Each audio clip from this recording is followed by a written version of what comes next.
Subscribe कीजिए हमारे इस YouTube चैनल को और साथ में लगे बेल आइकॉन पे क्लिक कर लीजिए। जैसे ही आप उस पर क्लिक करेंगे आपको 3 ऑप्शन दिख जाएगा। उसमें से आपको ऑल ऑप्शन पे सिलेक्ट कर लेना है।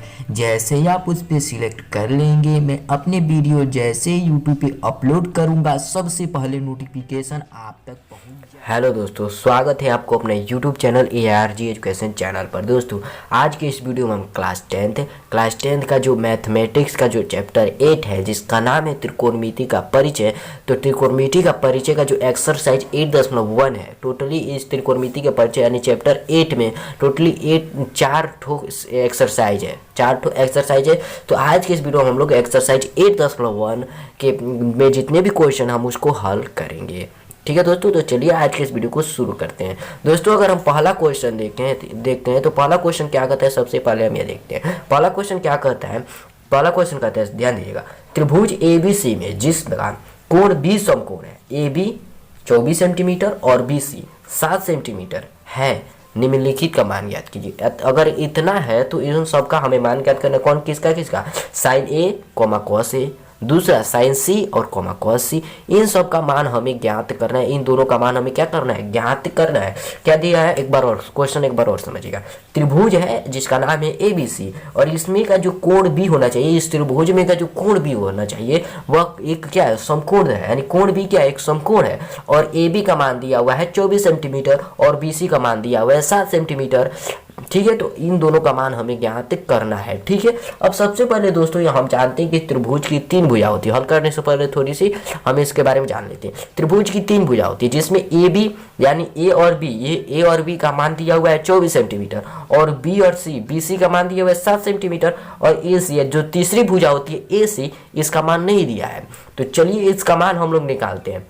सबसे पहले मतलब किसी भी चीज का साइन A का मान ज्ञात करना है, कॉस A का मान ज्ञात करना है, साइन C का मान ज्ञात करना है और कॉस C का मान ज्ञात करना है। तो इन तीनों भुजाओं का इन दोनों को इन सब का मान निकालने में इन तीनों भुजाओं का उपयोग होगा। इन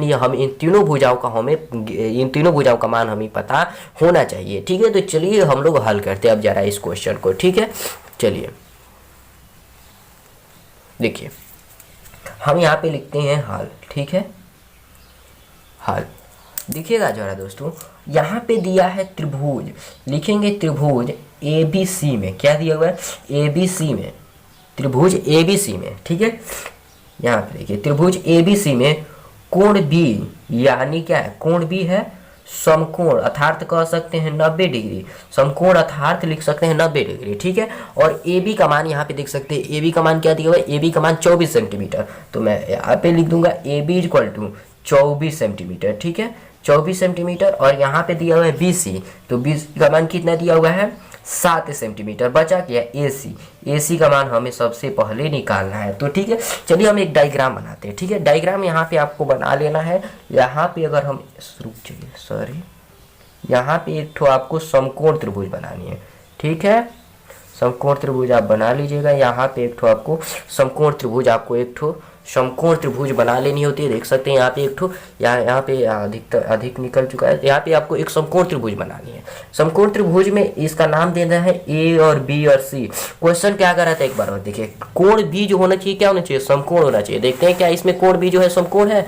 देखिए यहाँ पे कोण B क्या है, समकोण है। ये यानी ये कोण B होना चाहिए क्या, 90 डिग्री होना चाहिए, यानी समकोण होना चाहिए। तो यह 90 डिग्री भी है, यानी कि एक समकोण त्रिभुज बनानी है जिसमें AB का मान, यहाँ पे देखिए AB का मान क्या दिया है, 24 सेंटीमीटर। तो ये वाली भुजा क्या है, ये वाली जो भुजा आपको दिख रही है AB है, तो ये कितना हो जाएगा, 24 सेंटीमीटर। कितना, 24 सेंटीमीटर। और BC यहाँ पे देखेंगे तो BC का भी मान दिया हुआ है 7 सेंटीमीटर, BC का भी मान दे दिया है 7 सेंटीमीटर। हमें इसका मान निकालना है, इसका यानी इस कर्ण का मान निकालना। देखिएगा, ये हो गया लंब और ये हो गया आधार और ये हो जाएगा कर्ण।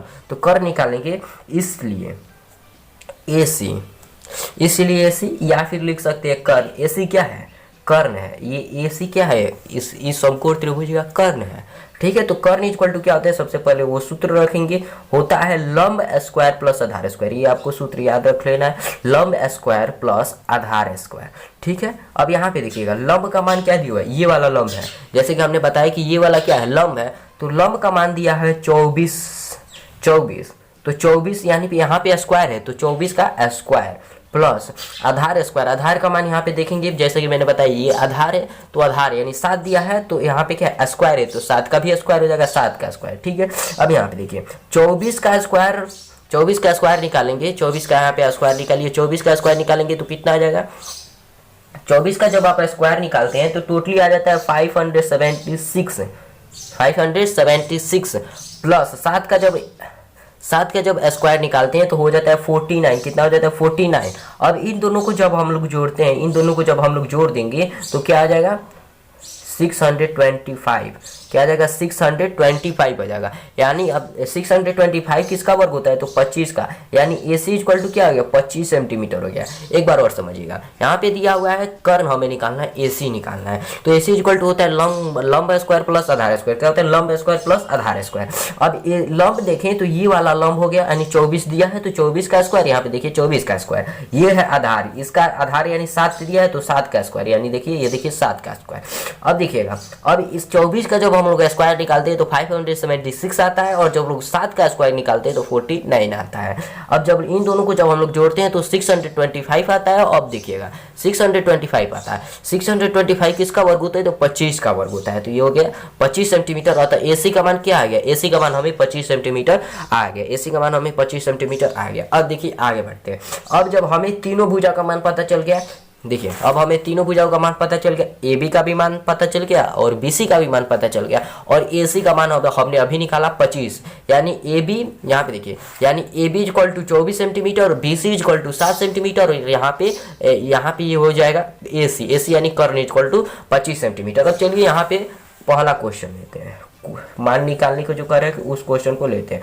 क्वेश्चन देखिएगा क्या करें, sign A comma cos A. तो चलिए सबसे पहले पहला क्वेश्चन का हम लोग लेते हैं, पहला क्वेश्चन का हम लोग क्या ले लेते हैं, पहला क्वेश्चन क्या कर रहा है sign A comma cos A.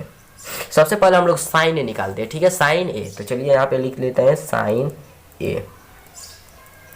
अब यहाँ पे भी एक सूत्र हमें याद होगा कि साइन ए हमें क्या निकालना है, साइन ए अब निकालना है, उसके बाद हम क्या निकालेंगे कॉस ए। अब फिर से दूसरा हम लोग क्वेश्चन लेंगे साइन सी और कॉस सी। तो सबसे पहले हम लोग साइन ए निकालते हैं, साइन ए इक्वल टू सबसे पहले क्या होता है ये बात आपको याद रखना है कि साइन ए इक्वल टू होगा लंब बटा कर्ण। सूत्र हमने बनाया है, वो सूत्र आप जाकर के देख लीजिएगा, डिस्क्रिप्शन में मैं उसका लिंक दे दूंगा, वहां जाकर के आप इस वीडियो को देख सकते हैं, फिर आई बटन पे भी आपको मिल जाएगा। तो यहाँ पे साइन ए, तो साइन ए इक्वल टू क्या होता है, सबसे पहले यह बात आपको याद रखना है, साइन ए इक्वल टू होता है लंब बटा कर्ण। क्या होता है लंब बटा कर्ण, साइन ए इक्वल टू लंब बटा कर्ण, ये बात आपके याद रखिएगा, साइन ए इक्वल टू लंब बटा कर्ण। अब इस डायग्राम में देखते हैं, ये जो हमने डायग्राम बनाया था इसमें लंब कौन है और कर्ण कौन है, ठीक है। इस डायग्राम में हम देखते हैं कि इस डायग्राम में जो आपको दिख रहा है, इस डायग्राम में लंब कौन है और कर्ण कौन है। इस डायग्राम में देखेंगे तो ये किसके लिए, कोण ए के लिए लंब कौन है, कोण ए के लिए लंब कौन है, किसके लिए, यहाँ पे देखिएगा साइन ए यानी कोण किसके लिए, ए के लिए, तो ये हो जाएगा ए, क्या हो जाए, ये हमने देखा कि ये ए है, ठीक है। तो साइन ए के लिए लंब, इस ए के लिए लंब क्या होगा, तो लंब जो होता है किसी भी कोण के सामने वाली जो भुजा होती है वह लंब होती है, सामने वाली जो भुजा होती है, समझाने के लिए मैं यहाँ पे आपको दिखा रहा हूँ, इसमें आपको कुछ गाजना नहीं है, आपको केवल देखना है, मैं आपको यहाँ पे समझाने के लिए मैं आपको बता रहा हूँ। यानी ये जो होगा, यानी किसी भी कोण के सामने वाली जो भुजा होती है, यानी यह कोण है, इसके सामने वाली भुजा कौन है, ये BC है, तो BC आपका क्या हो जाएगा, ये आपका लंब हो जाएगा। तो यहाँ पे लिख सकता हूँ BC, यहाँ पे आप नहीं भी लिख सकते हैं तो डायरेक्ट यहाँ पे लिख लीजिएगा 7, यानी 7 लंब क्या हो जाएगा, ए के लिए 7 हो जाएगा। यहाँ पे अब कर रहे हैं कर्ण, तो ये हमने AC का मान निकाला था, यानी कर्ण किसी के भी लिए नहीं परिवर्तन होगा, कोण C के लिए भी कर्ण यही होगा, ए के लिए भी कर्ण यही होगा, ठीक है, कोण C के लिए भी कर्ण यही होगा और एक कोण ए के लिए भी कर्ण यही होगा। तो देखिएगा AC का मान हमने निकाला था, अब ये कर्ण है AC, तो हमने क्या यहाँ पे क्या दिया, लंब बटा कर्ण दिया है, तो लंब का मान हमने निकाला, ये हो गया लंब, कोण ए के लिए ये हो गया लंब और कोण ए जो है इसके लिए ये हो गया लंब, और इसके लिए कर्ण यही होगा और इसके लिए भी कर्ण यही होगा, यानी कोण C के लिए भी कर्ण यही होगा और कोण ए के लिए भी कर्ण यही होगा। तो AC इसके लिए कर्ण होगा, तो AC का मान हमने निकाला था, देखिएगा जरा AC का मान भी हमने यहाँ पे निकाला था, AC का मान क्या है 25 सेंटीमीटर हमने इसका मान निकाला था, तो AC का मान 25 सेंटीमीटर। तो यानी हमें कर्ण कह रहा है, तो कर्ण क्या है, AC है, तो AC का मान हम यहाँ पे लिख देंगे कि AC का मान क्या हो जाएगा 25 सेंटीमीटर, और तो निकल जाएगा 7/25 आपका साइन A का मान आ जाएगा। कितना आ जाएगा 7/25। अब दूसरा क्वेश्चन लेते हैं कॉस A, ठीक है, कॉस A। अब देखिएगा कॉस A इक्वल टू जो होता है सूत्र वो भी आपको यहाँ पे रख लेना है। तो कॉस A इक्वल टू होता है आधार बटा कर्ण। क्या होता है, आधार बटा कर्ण। किसके लिए, कोण A ही के लिए आधार और कर्ण। देखिए कोण A के लिए आधार कौन होगा, तो ये वाला आधार होगा, मतलब जिस पे बेस ये वाला आधार होगा, यानी ये वाला तो इसका लंब हो गया और ये वाला कर्ण हो गया, बचा कौन, यही ना बचा, तो ये आपका आधार हो गया, तो ये वाला आधार हो गया। तो ये आधार कितना है, आधार का मान कितना है 24, यानी 24 यहाँ पे लिख सकते हैं इक्वल टू क्या हो जाएगा 24। और देखिए अब कर्ण जैसे कि मैंने बताया कि मान परिवर्तन नहीं होता है, तो कर्ण यही होगा, यानी 24/7, 24/7। अब चलिए दूसरा क्वेश्चन देखते हैं। दूसरा क्वेश्चन क्या कर रहा था कि साइन C, कॉस C। चलिए लिखते हैं दूसरा क्वेश्चन। दूसरा question sign C, cos C। तो सबसे पहले हम लोग साइन C निकालते हैं, साइन C। अब देखिएगा साइन C यहाँ पे आपको समझिएगा जरा, साइन C क्या करें, साइन और C। सबसे पहले यहाँ पे बात समझिएगा, साइन इक्वल टू क्या होता है, यहाँ पे हम लिखेंगे साइन इक्वल टू क्या हो गया। अभी यहाँ पे हमने भी देखा कि साइन इक्वल टू लंब बटा कर्ण, यहीं पे हम फिर से लंब बटा कर्ण, लंब बटा कर्ण। अब आगे के प्रोसेस क्या हम बताते हैं। देखिए अब यहाँ पे हमने कोण A के लिए, यहाँ पे साइन किसके लिए था, A के लिए था, यानी A के लिए था, A के लिए लंब ये था और ये कर्ण ये था। यानी यहाँ पे अब करेंगे साइन C के लिए अब लंब और कर्ण ढूंढना है, तो C ये हो गया, कोण C तो ये हो गया, इसके लिए लंब, जैसे कि मैंने बताया कि सामने वाली भुजा क्या होती है, लंब होती है, तो लंब क्या हो जाएगा, ये हो जाएगा, यानी AB लंब हो जाएगा, AB लंब हो जाएगा, भुजा AB क्या हो जाएगा, लंब हो जाएगा, तो भुजा AB क्या है 24 सेंटीमीटर है, तो 24 लिख देंगे। और कर्ण क्या है, कर्ण को मान हमने निकाला था, तो कर्ण का मान क्या था, यहाँ पे देख सकते हैं एक बार और, कर्ण का मान 25 था, क्या था 25 था, तो यहाँ पे हम क्या लिख सकते हैं, कर्ण का मान यहाँ पे हम लोग 24/25 लिख सकते हैं। तो साइन C का भी मान हमें पता चल गया। यहाँ पे एक बार और समझिएगा कि साइन C, यानी यहाँ पे दिया है साइन C किसके लिए, साइन C के लिए, यानी कोण C के लिए अगर हम लंब ढूंढे तो कौन है, इस कोण किसी भी जो कोण होती है उसके सामने वाली जो भुजा होती है वो लंब होती है, यानी यह कोण है, तो इसके सामने वाली भुजा क्या होगी, AB होगी। तो AB क्या है, AB का मान क्या है 24 सेंटीमीटर, यहाँ पे भर देंगे, यानी 24 सेंटीमीटर लंब है। और यहाँ पे देखेंगे कर्ण, जैसे कि मैंने बताया कि कर्ण किसी के लिए भी परिवर्तन नहीं होता है, हाल A के लिए भी यही कर्ण था, ये AC ही था, और C के लिए भी यही कर्ण होगा, AC ही होगा, ठीक है। तो यानी कि कर्ण इक्वल टू कर्ण के मान में कभी भी परिवर्तन नहीं होता है। अब चलिए दूसरा निकालते हैं, ये कॉस C अब निकालते हैं, ठीक है। चलिए कॉस C इक्वल टू, सबसे पहले कॉस इक्वल टू क्या होता है, तो यहाँ पे हमने बताया कि कॉस इक्वल टू होता है आधार बटा कर्ण, तो यहाँ पे भी हम लिख देंगे आधार बटा कर्ण, आधार बटा कर्ण। अब देखिएगा अब यहाँ पे आधार का मान क्या है और कर्ण का मान क्या है ये ढूंढते हैं। देखिए ये है किसके लिए, C के लिए आधार क्या हो गया, ये हो गया, ये तो इसके लिए भुजा थी, ये AC ये इसके लिए भुजा था, ये जो था इसके लिए भुजा था, तो ये बचा, तो ये हो गया आधार का मान क्या है 7, और कर्ण यही होगा, यानी 7/25।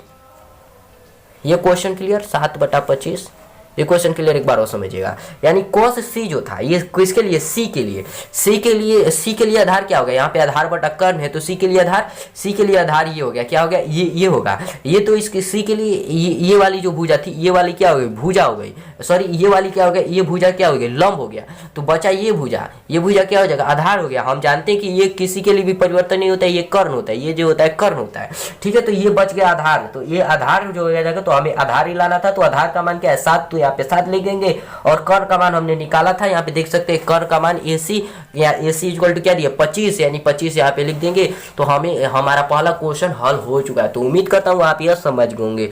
चलिए दूसरा क्वेश्चन हम लोग देखते हैं। चलिए दोस्तों दूसरा क्वेश्चन देखते हैं।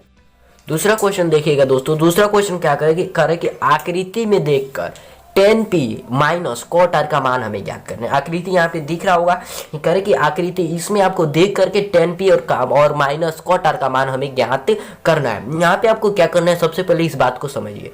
10p माइनस कॉट आर का मान हमें ज्ञात करना है। हमने आपको बताया कि किसी का मान ज्ञात करने से पहले आपको इन तीनों भुजाओं का मान ज्ञात होना चाहिए। यहाँ पे देखिएगा तो एक का मान दिया और दूसरा का मान भी दिया है, लेकिन यहाँ पे जो आधार है इसका मान नहीं दिया है, तो इसको निकालेंगे। उसके बाद हम लोग 10p माइनस कॉट आर का मान हम निकाल लेंगे। तो चलिए सबसे पहले आधार का मान निकाल लेते हैं, उसके बाद हम लोग 10p माइनस कॉट आर का मान निकालते हैं। चलिए, और सबसे पहले हम क्या लिखेंगे, यहाँ पे हम लिखेंगे हल। हल लिखेंगे, दिया है समकोण त्रिभुज है, तो यहाँ पे मैं लिखूंगा समकोण। सबसे पहले ये लिखना आवश्यक है समकोण त्रिभुज। समकोण त्रिभुज क्या है, क्या नाम है इसका, PQR। ठीक है, समकोण त्रिभुज PQR में, समकोण त्रिभुज PQR में। ठीक है, यहाँ पे देखेंगे तो PQ का मान, यहाँ पे PQ का मान दिया हुआ है, तो यहाँ पे लिखूंगा PQ इक्वल टू क्या है, PQ बराबर कितना, PQ का मान कितना है 12 सेंटीमीटर, तो PQ 12 सेंटीमीटर। यहाँ पे PR भी दिया है, तो PR इक्वल टू 13 सेंटीमीटर। सबसे पहले यहाँ पे समझिएगा, ये जो PR है ये कर्ण है, ये क्या हो गया लंब हो गया, और ये हो जाएगा ये वाला आधार हो जाएगा। ठीक है, यानी ये हो गया लंब और ये हो गया आधार और ये हो गया कर्ण। ठीक है, तो चलिए अब हमें क्या निकालना है, ये निकालना है QR, तो लिख देंगे QR। हमें नहीं पता है, तो चलिए इसलिए हम QR, इसलिए हम क्या करेंगे, इसलिए QR। यहाँ पे QR क्या है, QR क्या है, आधार है, तो मैं कोष्ठ में लिख सकता हूँ आधार। लिखें या फिर ना लिखें कोई फर्क नहीं, तो इसलिए QR अर्थात आधार इक्वल टू क्या होता है, आधार का जो सूत्र होता है वो हम रखेंगे। आधार के एक सूत्र क्या होता है, सबसे पहले याद रखिएगा, आधार इक्वल टू होता है रूट कर्ण स्क्वायर माइनस लंब स्क्वायर, कर्ण स्क्वायर माइनस लंब स्क्वायर, ये सूत्र होता है आधार का सूत्र। ठीक है, आधार इक्वल टू रूट कर्ण स्क्वायर माइनस लंब स्क्वायर, ये सूत्र होता है। अब देखिए कर्ण का मान यहाँ पे क्या दिया हुआ है, देखिएगा कर्ण का मान यहाँ पे दिया हुआ है 13 सेंटीमीटर। यहाँ पे देखिए कर्ण का मान क्या दिया हुआ है, ये वाला कर्ण है तो कर्ण का मान क्या दिया हुआ है 13 सेंटीमीटर, और ये हो गया लंब का मान 12 सेंटीमीटर।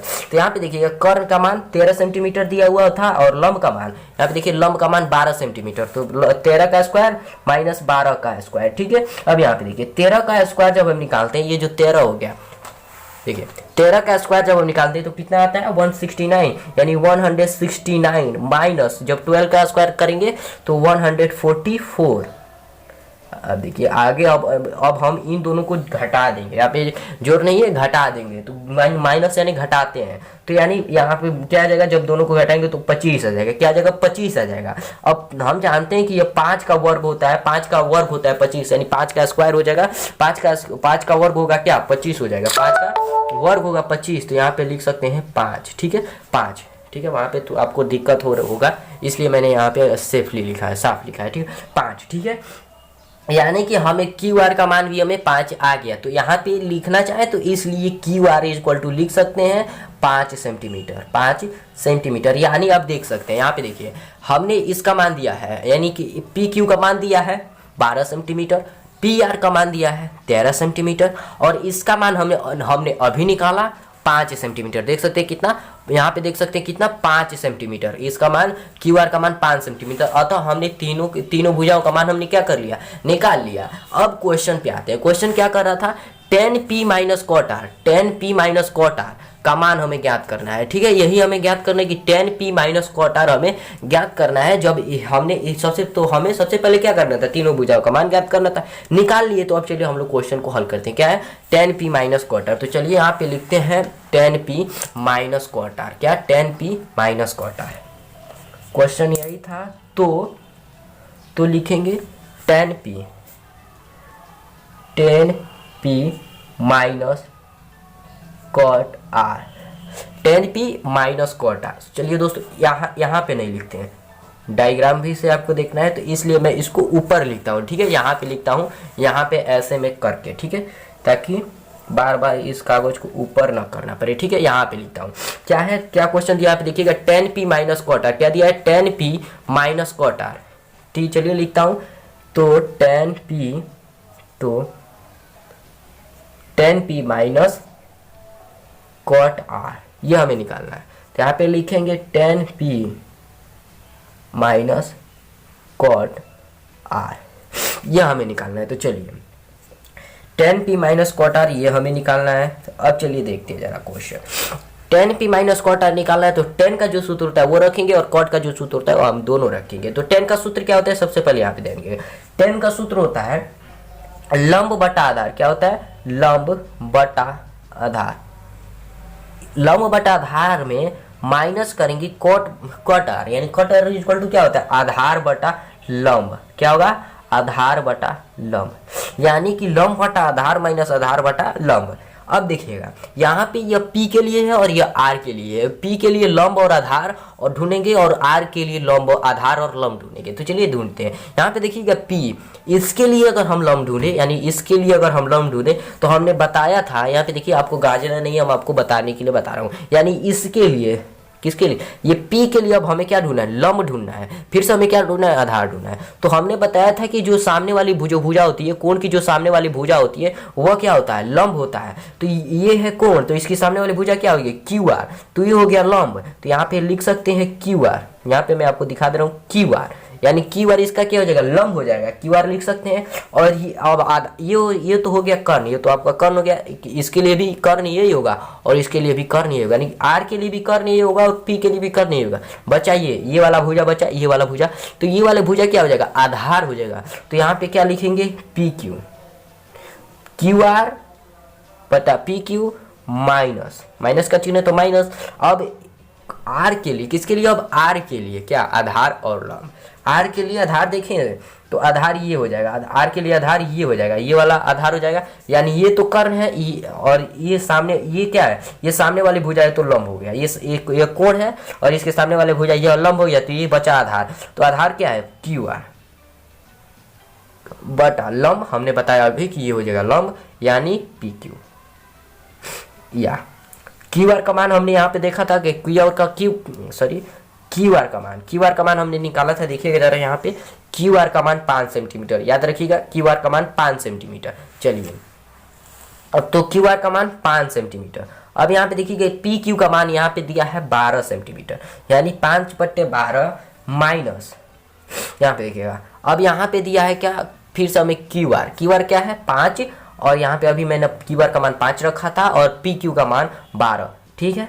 अब देखिए, अब यहाँ पे भिन्न का घटाव हमें बनाना है। भिन्न का घटाव के लिए हमें एलसीएम निकालना होता है। तो 12 का एलसीएम 12 हो जाएगा और 12 से 12 कट जाएगा एक बार में, और 5 है, एक में 5 से जो मल्टीप्लाई करेंगे तो 5, और ये माइनस फिर से ये 5 आ जाएगा, ठीक है। यानी 5 से 5 गया, 5 में से 5 घटाएंगे तो 0/12 क्या हो जाएगा, 0/12। अब यहाँ पे लिख सकते हैं, यह आ जाएगा 0, आंसर क्या आ जाएगा, 0। इसका आंसर क्या आ जाएगा, 0 आ जाएगा। तो यहाँ पे देख सकते हैं इसका आंसर 0 आ गया। तो उम्मीद कर रहा हूँ आप इन सभी चीज़ों को समझ गए होंगे। मैं इसको दोबारा रिवाइज नहीं करूँगा। अगर आपको नहीं समझ में आया तो इस वीडियो को एक बार और देख सकते हैं। तो चलिए दोस्तों, आज के इस वीडियो में फिलहाल इतना ही। दोस्तों इस 8.1 जो क्वेश्चन है, इस 8.1 जो प्रश्नावली है, इसमें टोटली 11 क्वेश्चन है, जिसमें अभी हमने लोगों ने 2 ही क्वेश्चन को कवर किया है। तो दोस्तों अगले वीडियोज में भी, यह पार्ट 1 होगा 8.1 का, अगले वीडियो में भी हम लोग प्रश्नावली 8.1 से रिलेटेड 8.1 में जितने भी क्वेश्चन है उसमें हम लोग आगे बात करेंगे। चूंकि ये दोस्तों काफ़ी बड़ा हो जाएगा। तो चलिए आज के इस वीडियो में इतना ही, धन्यवाद। सब्सक्राइब कीजिए हमारे इस YouTube चैनल को और साथ में लगे बेल आइकॉन पे क्लिक कर लीजिए। जैसे ही आप उस पर क्लिक करेंगे आपको 3 ऑप्शन दिख जाएगा, उसमें से आपको ऑल ऑप्शन पे सिलेक्ट कर लेना है। जैसे ही आप उस पर सिलेक्ट कर लेंगे, मैं अपने वीडियो जैसे YouTube पे अपलोड करूँगा सबसे पहले नोटिफिकेशन